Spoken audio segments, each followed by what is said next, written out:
Hello everybody and welcome back to KSP2. We're going to kind of jump into it. It's a little bit of a long episode today, but we are going to take that little Kerbal right there, Tim C, and we are going to send him to the Tylo Monument, which is the last one in the storyline. So as we see here, we've got our mission to land in a very specific spot on Tylo. We have a lot of science to spend, so we're going to go ahead and unlock heavy launchers, as well as the deep space probes and the radiation science, so that way we can gather as much science as we can. We are a little bit short, as you see, just 9 points short of the enlarged solar panels, so we go ahead and use that new radiation science and launch a sounding rocket. It's been a little bit since we made a sounding rocket, so I thought that was kind of fun to just show you that little bit of that. But that gave us all the science that we need to unlock the enlarged power systems, which is good because it's going to give us bigger batteries, bigger solar panels, that sort of thing. So that's good. So we'll be able to use all of that in our craft today. We are only going to show the building of the lander, the actual lifting module, and interplanetary stages. We're going to just kind of skip through. It's just basically we put bigger tanks and bigger rockets on there. I went and included 2 Science Juniors on there, but I keep forgetting that you cannot transmit the science from that. You can only recover it. So that's just extra weight and uselessness that we're going to be taking with us. So I need to start remembering that. So let's add some batteries. I do add a heat shield. My goal was initially to bring Tim C. Kerman home. And so we're going to pack it with some parachutes, as well as a heat shield and a decoupler. However, in the end, we don't end up bringing him home. We don't have enough Delta V. This is our first Tylo landing, after all. And I was simply not prepared for what is to come. But we will be leaving Tim on the surface of that moon. But anyways, here we are, launch pad 1. We're going to go ahead and launch, and this is post final update, so there's no more countdown, unfortunately. But nonetheless, we have a nice musical liftoff. Now at this point, I would probably do a little fade cut to orbit and continue on, but this was not a typical launch, and so we're just going to continue the footage as is. Hence why it ended up being a little bit longer of an episode than I had planned. But we're going to start off with going mostly vertical, just adding a little bit of horizontal into our takeoff. Doing this by hand right now, so it's a little bit challenging to do the camera movements as well. Make sure that we're not tipping over too far, but we managed to do a pretty good job. We got all 5 engines fired, and then our 2 side boosters decoupled. The asparagus stages took over and refilled the rest of the tanks. And for some reason, I decided to lose control and do a little flip. Tim C seems to be having a good old time though. Kills the engine mid-flip and then reactivates them as he points in the right direction. And that is enough to kind of straighten us out a little bit. So we did lose a little bit of momentum there, but luckily enough our engines are strong enough that we recovered fairly easily. And the thing is I did a few test flights of this launch vehicle, and it did that every single time. I don't know if there's a design flaw in this or something about the top heaviness, but nice little flip in this particular vehicle through the atmosphere. But typically it ends up being okay. So now we are raising our apoapsis. We're about to pass 100 meters. 100 kilometers. And then when we go out into our map view, we ended up encountering that bug where we can't see our trajectory line, which makes it difficult to plot a maneuver. But luckily we have enough time. We are going to save and exit, quit the entire game, and reload from the main menu. And in doing so, that in all of the times that I've encountered that bug, that has fixed that bug. So I believe that is a stable solution when you can't see your orbit lines or your trajectory lines. Just quit the game, save and quit, and come back in, and that'll fix it. Luckily, we had enough momentum and enough time to regain control of the craft. So now we're just going to plot out our circularization burn. And it's going to end up using the last of our side boosters, which was fine. That's kind of what we planned for. They'll descend back to the Earth, or excuse me, to Kerman, and burn up in the atmosphere. We'll be fine. No space trash. The other stage, however, will end up becoming space trash. I wish there is a comparable mod to the TAC explosives. I think that'd be super useful in a game like KSP2, where all the extra bits of debris make a difference in your performance. So we plotted in our maneuver into K2D2, so it's just a matter of letting it take over, point ourselves in the right direction, time warp to the maneuver, and burn.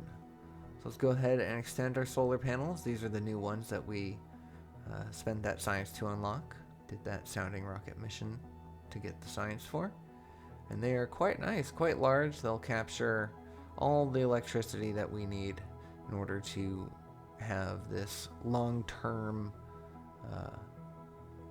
mission to the Joule system and eventually to Tylo.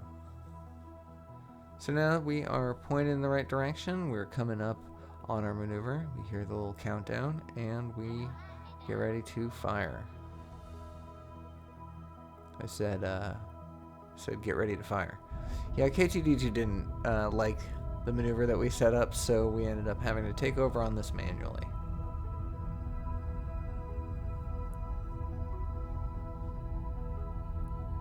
So I'm going to just kind of rotate this to make myself feel better. I know we're not in the atmosphere, but I like to separate my side boosters in a horizontal fashion. Just makes me feel better. There we go. Clean separation, not too bad. Didn't need to have separatrons on there. We could have, but that's, you know, just extra parts at that point.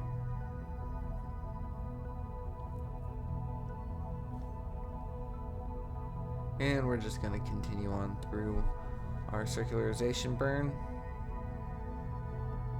And we should have plenty of delta V in this lower stage to not only circularize, but actually make our escape from Kerman.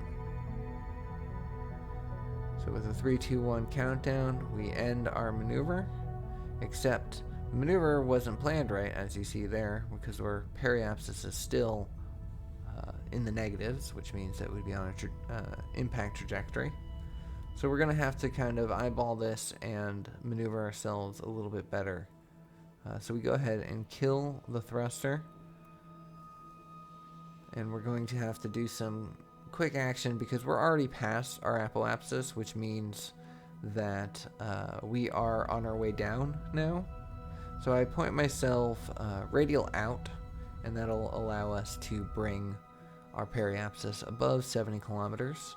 And so now we are no longer in danger of re-entry. So now we are going to be plotting our escape burn, and since Joule is one of the outer planets, I'm going the wrong direction there. Since Joule is one of the outer planets, we want to make our escape in the direction that we are traveling. And that will allow us to line up correctly with the outer planets.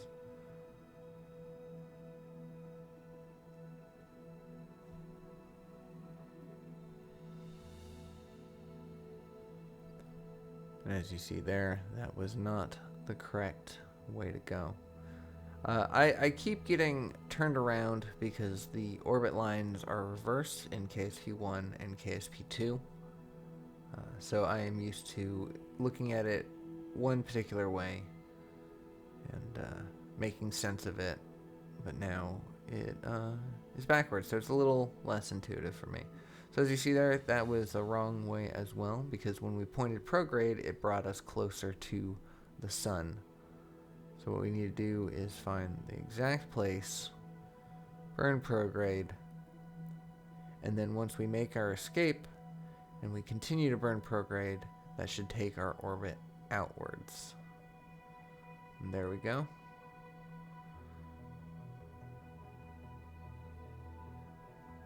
I do not believe that we are in the appropriate window for this, so we're gonna have to make some adjustments later.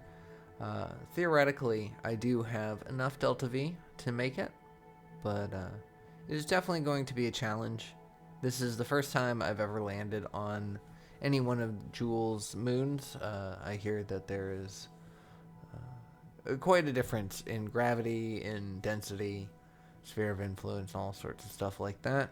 And so it's going to be a nice little challenge. It's been kind of interesting that I've gone interplanetary in KSP2 in just a few, dozen hours that I've been playing it than I have in the over 1,000 hours that I put in to KSP1. But there's just something that just very encouraging about it to go and travel to different planets.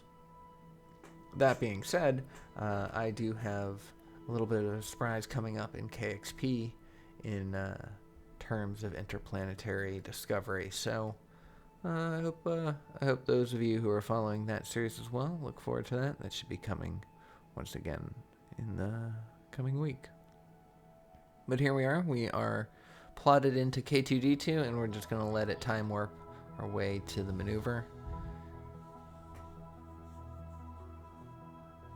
And we still need to get pointed in the right direction, and we did not do that well enough, so we killed the maneuver in K2D2. We're going to use our engine to kind of push our way forward and try to activate the maneuver manually.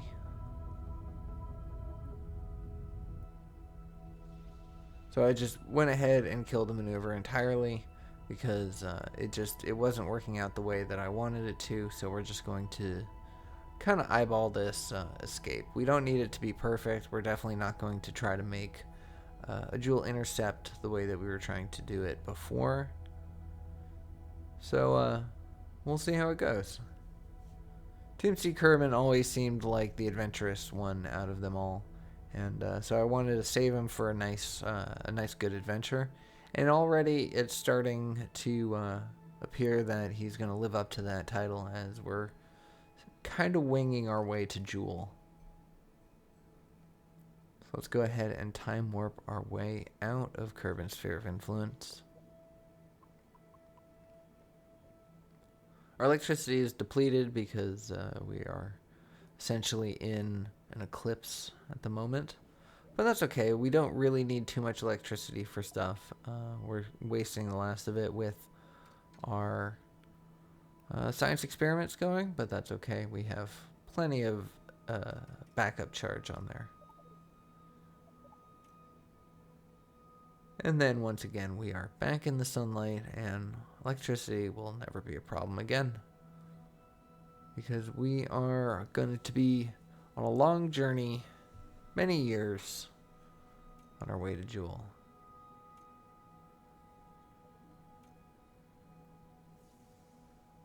So let's go ahead and leave Kerman's sphere of influence, enter the sphere of influence of the sun.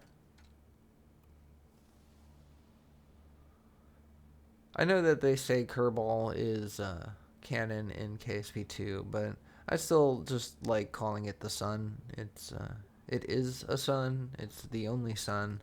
It makes sense to have a specific name with if there was a interstellar aspect to this game, but since it is only going to be the one solar system, I think I'm just going to call it the sun.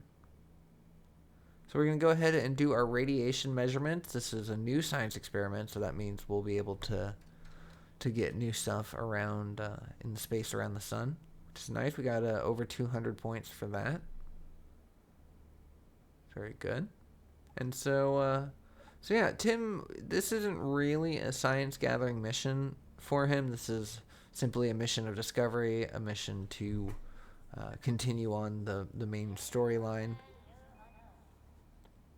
Yeah, I don't know why. I think I pressed the button by accident, but yeah, this is just to continue on the main storyline and do that. But we are going to do some science along the way, which is why we brought that radiation experiment.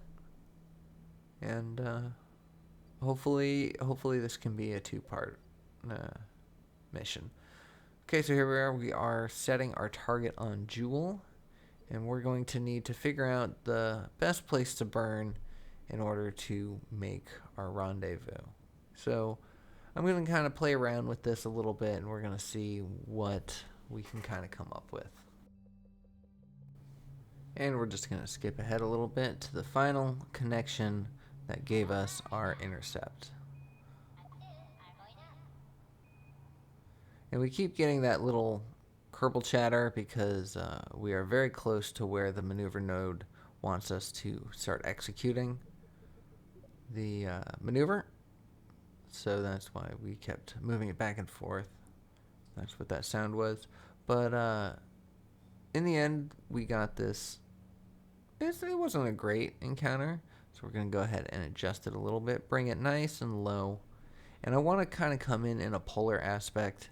I need to land at a very specific spot, but I'm not sure where that spot is yet. I haven't actually looked at the moon, so we are going to go in for a polar orbit because given a long enough time period with a polar orbit, you will pass over every spot on the celestial body. So no matter where it is, at some point we should be above it or can position ourselves to land from that orbit.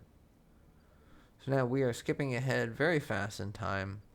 It has been several years now, and actually I don't know if it's been several years, but it's been at least one full rotation of the sun, one full Kerbal year, and now we are getting ready to do our Trans-Jovian injection, I believe it would be called. Trans-Julian injection? One of those. We're going to Jewel. And it's going to be a fairly long burn, so we're going to go ahead and skip ahead to a little bit later in the sequence. So now our lower stage is just about up. We have a little under 200 delta V left. And we're going to go ahead and kick it off, and all five of our nuclear engines fire, and they are going to take us the rest of the way, which again is quite a long burn. So once again we skipped ahead, and we are almost done with the side boosters. And having 5 nuclear engines helps out a lot because you have 5 times the thrust to weight ratio of it, but the amount of weight that each of those engines takes, at least the early nuclear engines, I'm not sure that it's worth it, but this is what ended up, getting us to Joule in the first place, so one must argue that it was worth it. But hopefully we'll be a little bit better designing these rockets in the future. Like I mentioned before, I haven't really gone interplanetary very much in KSP. That's one of my weak spots in my game knowledge. I was like many other KSP players where I just kind of stuck around the Mun and Minmus, doing some planes, doing some Kerbal Science stuff. Not really going out. I went to Duna once on my own, and once just cheated my way there just to see what it looked like. I've seen Joule because I've just cheated a probe to go look and see what it looks like, but once again, never really made it on my own. So I'm going to be learning along the way. I'm going to be experimenting with building space stations and larger transit vehicles because I see from the community that seems to be very helpful in people's interplanetary missions. So rather than this kind of weird, same-looking lander that I always do, the 4 side boosters and whatnot, we'll try to design things a little bit better. I'm also thinking about trying to experiment with intentionally finding certain bugs and seeing what kind of solutions and workarounds we can find for that. So if you have something in mind, let me know in the comments, and I will see if I can If it's able to be reproduced, I will try to reproduce it and see what I can see. But here we are. We got our intercept. Now it is just a matter of adjusting it so that way we can get a Tylo intercept, because I'd like to just take a straight shot and make it there in one go. So let's do a little mid-course correction. I like to do it around halfway point. I feel like that's just the most efficient. I may be wrong, but first we're going to go anti-normal so that way we can get on a better plane. And wouldn't you know it, right away we have a Tylo intercept. We actually have just a very tiny one, so we're going to kind of adjust this as best we can. And we had a low periapsis there, so that looks pretty good. With only about 4 delta V, so it is it's going to be a very, very short burn. We're going to need to figure out the best way to handle this so that way we don't overshoot too quickly. But let's go ahead and plot it into K2D2 to start with. So now it is a matter of time warping our way to the maneuver point. And we're going to focus on Tylo here because it's what will tell us whether or not the maneuver was executed correctly, because once again it's only 4 delta V and we have a pretty high thrust to weight ratio, so hopefully K2D2 can handle such a small burn, because theoretically the computer should be able to handle it better than I could.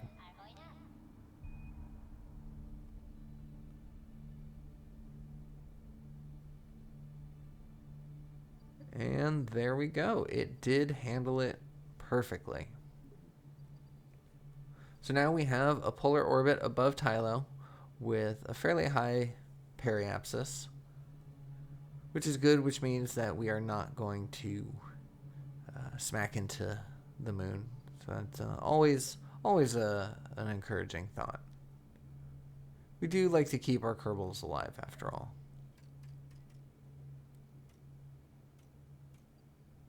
So now we're going to time warp our way until we reach our intercept.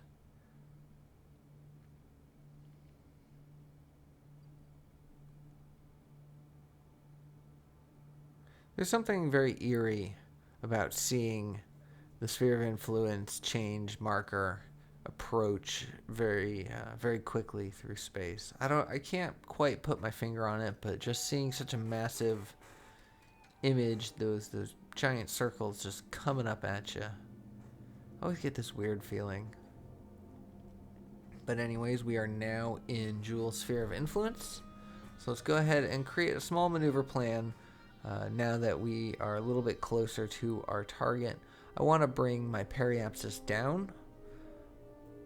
I will end up bringing my periapsis a little too low. I recommend, if you're going to do this, don't go as low as I ended up doing, because once you pass below a certain point, you can only time warp to a certain amount.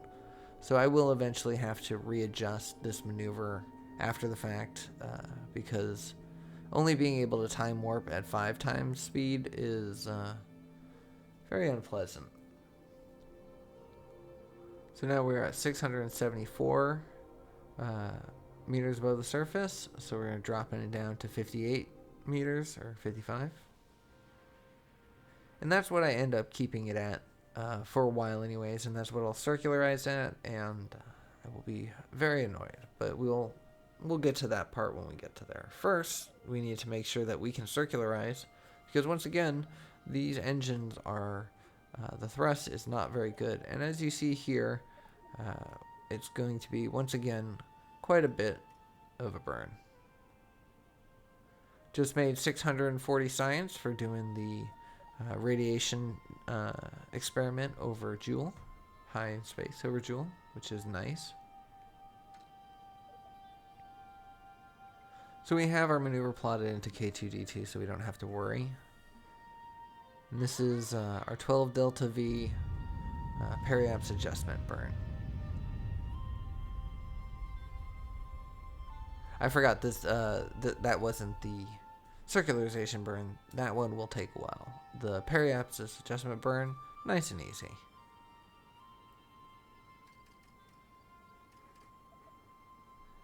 And when dealing with nuclear engines like this, it is a little bit better to have a slightly lower periapsis. If you're too high and you don't spend enough time in the sphere of influence, there's a chance that it'll take longer to burn than you have, and you'll just pass right on through to the other side and not capture at all. So lower periapses are helpful, but not always the best idea. As I mentioned here before, it was just annoying having to wait for so long.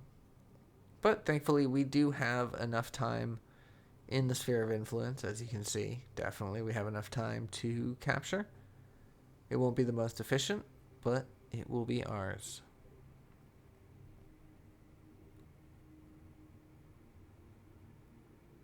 And I didn't even look up how low you can go on Tylo. I just kind of assumed that 50 kilometers would be good enough.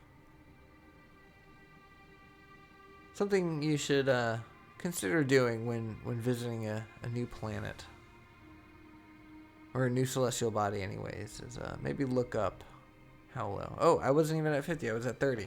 So there you go.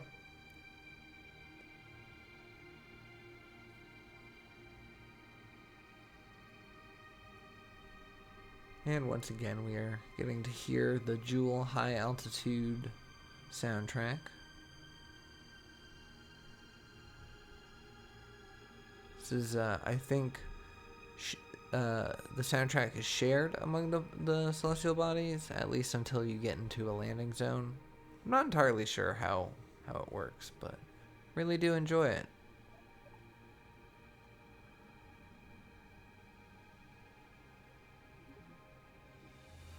So yeah, right now I'm playing around with the best way to make sure that I don't impact the surface when circularizing. I'm not trying to go for an instant landing here, so.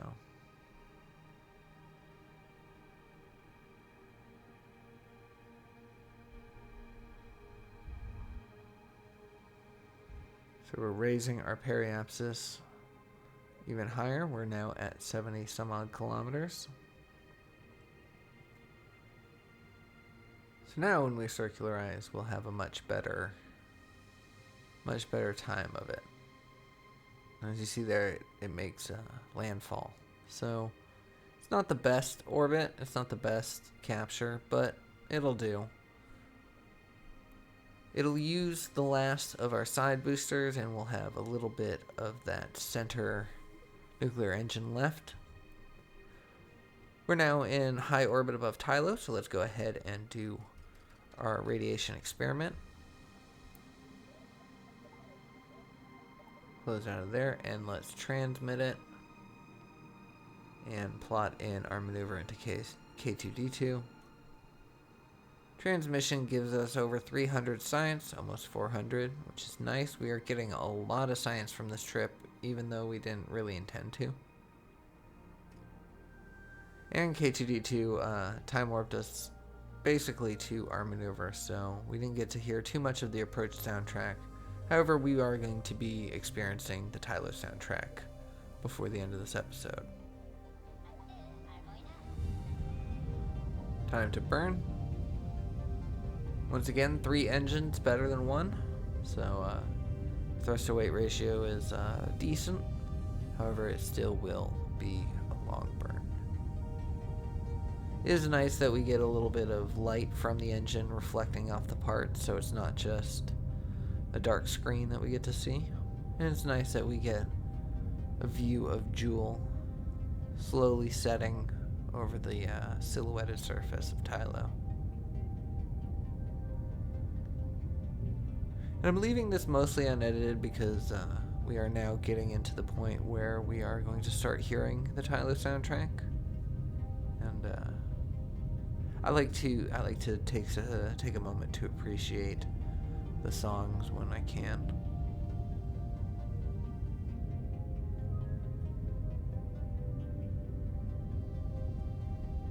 Maybe after all is said and done, after I've visited all the place, I'll make a tier list for the soundtracks.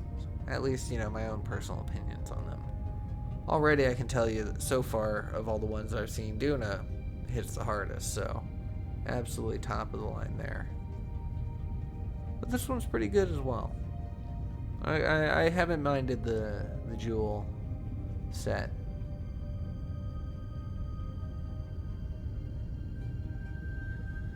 We have about half of our burn left, and it's going to take quite a while to bring that apoapsis down. However, we have successfully captured around Tylo, so we are no longer in danger of being ejected out into Jewel Sphere of Influence or even out of it entirely. So I went ahead and skipped ahead to the end of these side boosters' life. We are almost done with our capture burn. So let's go ahead and let those go to just drift off into space. Once again, 2 more pieces of space debris that I think I will need to clear up in the next couple episodes. So now we only have a little bit left in our burn.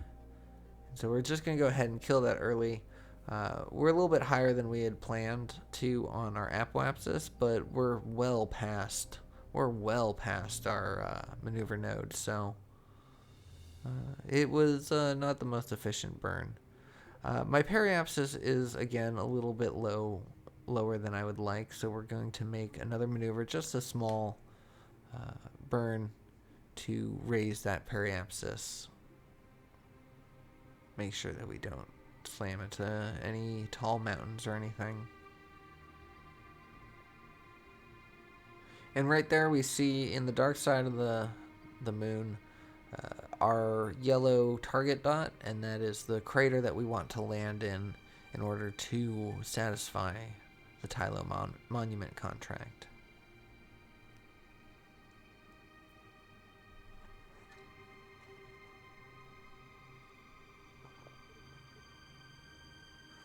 We can see our debris right there, so let's go ahead and destroy it now.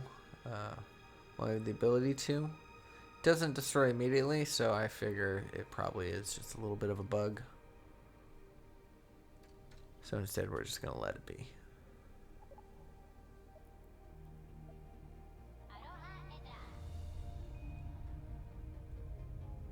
And we are burning. The slow burn, not because it's particularly a very large burn, but simply because we only have 1 nuclear engine now, so just the thrust to weight of that single engine pushing the rest of the craft will take a lot more to get us situated. We catch a glimpse of Tim in the cockpit, and he seems to be having a good old time, so we go and ask him how he's doing, and he is excited to be the first Kerbal landing on somewhere in the Jewel system. And he has become aware that he will not be making it back, not in this round anyways. But he's okay. He's happy to see that, and this is going to be the final mission in the storyline quest, the main quest line anyways, and he is happy to have the honor of seeing it for himself. So let's go ahead and run our science experiment in high orbit again. I believe we've already done this, but let's just make sure that we run it.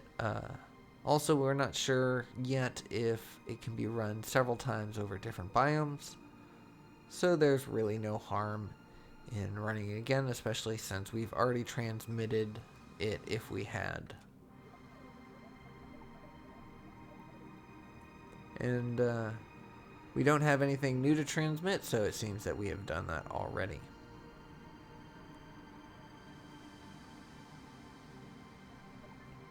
We pop Tim out on EVA for a second. We have a little bit of time, and I kind of wanted to get a fun shot for the Kerbals back home. So let's go ahead and get him into position and see if we can't take a nice picture of him, the craft, and the moon that he is about to land on.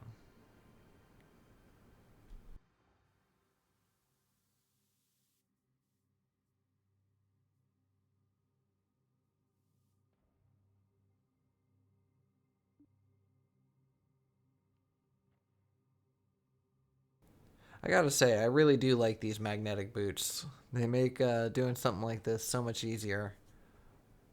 At first I wasn't sure how I felt about it, but after getting Tim out and trying to get him positioned in a way, yep, gotta be careful with those though. Nice little spin there, make him a little bit nauseous, but thankfully he is a good enough pilot that he was able to regain control. So let's kind of get his momentum zeroed out a little bit so he doesn't drift too far away from the craft, and let's run a crew observation, doing a little backflip.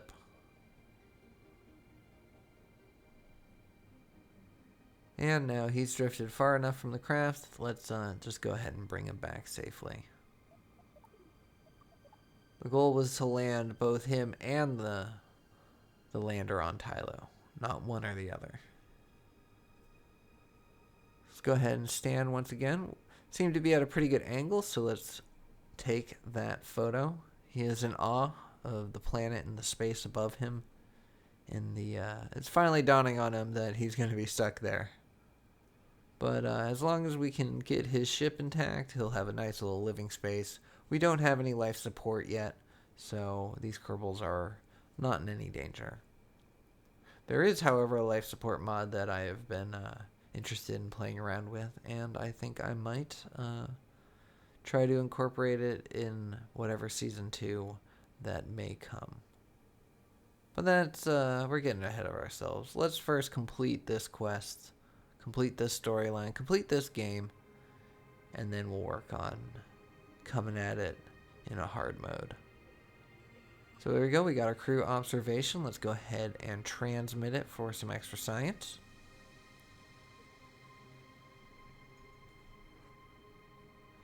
And there we go. Not too much science, but it all counts.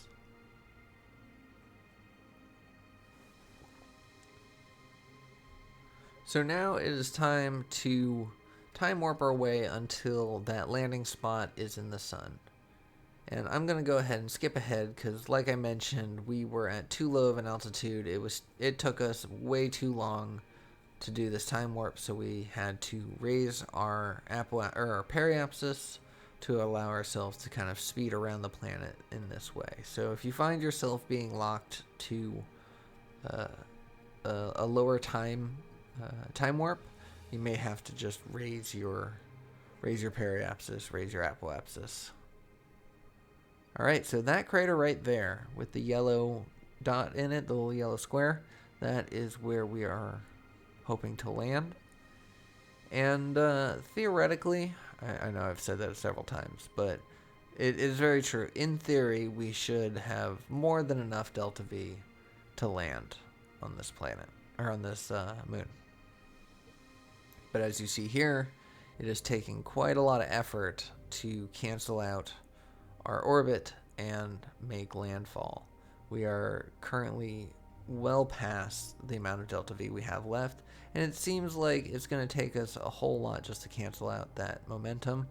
So we're going to have to figure out a different plan of attack rather than this kind of brute force right above the monument just kind of cancel out our horizontal momentum. We're actually going to build our maneuver point and move it back a little bit and only use about half of our remaining delta V. And we're also going to burn less retrograde, and we're going to actually use our radials to adjust our orbit, as well as adjusting the time of burn. So rather than doing it on this pass, we are going to plan for it on the next pass, which means that we're going to have to add some anti-normal in there to account for the rotation of the planet, because it is no longer going to be directly below us, since we're going to be hitting it on our second orbit. But this amount of delta V is a lot more encouraging. We're not going to be spending as much to bring ourselves down to the surface, which means we have more delta V to make sure that we don't crash. So we're now time warping our way using K2D2 as our guide. And it seems like I actually eyeballed the anti-normal just perfect enough, because we are going to be right there. I add a little bit more at the last moment because there is going to be a little bit more planetary rotation by the time we reach that, and that'll save us amount of delta V from having to do it at the last second. It'll be easier to do it now in the actual burn itself. So I'm going to time warp through our burn because it is going to take us quite a lot. And as you see here, we actually covered quite a bit of distance in our descent, and our burn is still not done. However, we're just going to go ahead and kill this maneuver because we're no longer facing a direction that makes any sense. We're burning towards the planet or the celestial body at this point. We're going to hit, and not even in a good way. We're adding to our descent speed. So let's go ahead and throw in that anti-normal now, get a little bit more of a side turn. It takes quite a lot of planning, and to be honest, I had to make several attempts at landing. As you can see here, we no longer have our orbit line, but I had to make several attempts. There were quite a few failures. I'm not going to pretend that I did this right on the first time, but what I will say is that I had to sacrifice that delta V of that nuclear engine stage in favor of the powerful thrust to weight of this liquid fuel and oxidizer engines. So even though we had much more delta V than we do now, this was what it took to land. So let's go ahead and retract our solar panels because we wanted to make sure that we don't lose them, which is silly because we are going to be losing our side boosters anyways. As much as I would like to keep them and have landing legs and have solar panels just to, have them, the amount of extra weight that it took was just too much, and in my several attempts at landing, I realized that it was worth it to just try to land on my engine bell and forego the actual landing legs themselves.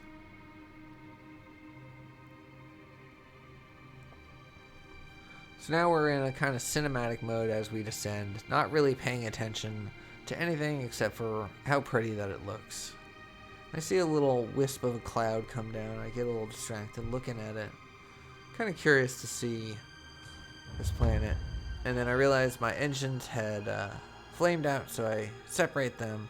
Once again, not actually leaving cinematic mode, not really paying attention. And you may notice it may look like I'm not falling at all, and that is because I wasn't. I was essentially hovering, working on actually heading back upwards. And it was a waste of some delta V. Not too much, I think probably about 50 delta V or so, but after having attempted this so many times, I should have realized that every single number in that delta V number matters. So, unfortunately, not the most efficient, but we shall see.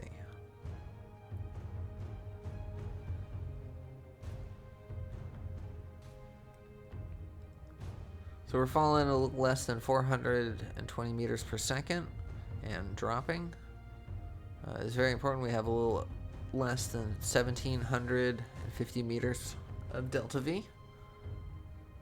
So essentially, we should be alright. However, I found that when I kill the throttle, I very quickly build up that momentum, and it will require even more throttle to cancel it. So it's pretty hairy landing on Tylo, I have to say. This was probably one of my harder landings.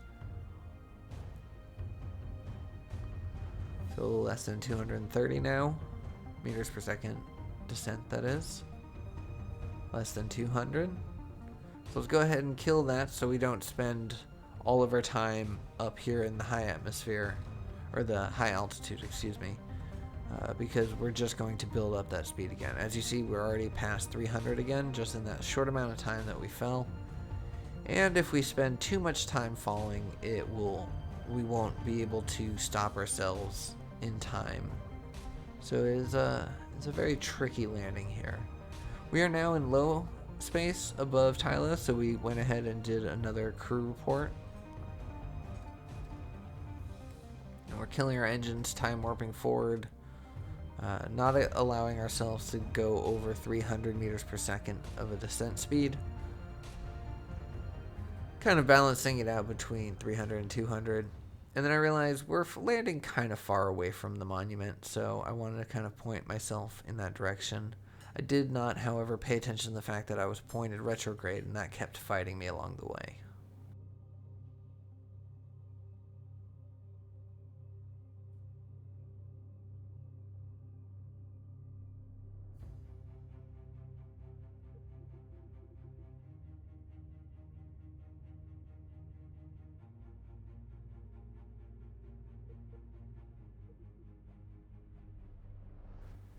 And with a little over 500 meters per second of delta V left, we dropped down to about 100 meters per second descent. I'm going to go ahead and bring up those two screens a little bit larger on the right hand side so you can see just how fast we're falling and just how much fuel we have left. I do once again try to point myself to get a little bit closer to the monument after all, because we still need to get close enough to discover it, and if we're not in the correct biome we won't. Accidentally went back into hover mode again because I'd canceled out all my vertical velocity because I wasn't paying attention enough. I point towards the monument again, but that only increases the speed at which I am headed to the ground, so we don't get too much forward momentum before we have to point retrograde once more, falling at about less than 10 meters per second and only 20 meters of delta V left. We finalize at 6 delta V left in our tank. Had we not spent that time in cinematic mode and wasted that delta V in the front, we would have had a little bit more and we possibly could have gone a little closer. However, I was happy that we managed to utilize all the fuel that we had to safely land. So I went ahead and got Tim C. Kerman out on EVA on the planet, or on the moon of Tylo, orbiting Jewel, very, very, very far from home. He does a surface sample because he can still transmit that science. Thankfully, we have those communication dishes on our craft still instead of on our side boosters. So we're going to utilize whatever electricity we have left and transmit. Unfortunately, we ran into the bug where it replaced the flag that we chose with the KSP flag. I was kind of bummed. I was hoping to see our Kraken flag, but nonetheless, we have successfully landed and completed the final quest in the KSP2 storyline. There's still some missions to do. There's still some plans to discover. We're still going to be doing a few more things before we wrap up this series, but I am excited to continue on, and I hope you are as well. But anyways, that's where I'm going to leave today's episode. Thank you so much for watching. I hope you enjoyed it. I hope you're looking forward for more KSP2. If you did, please consider giving me a like, drop me a comment, let me know your thoughts, and I will see y'all in the next one. Take care.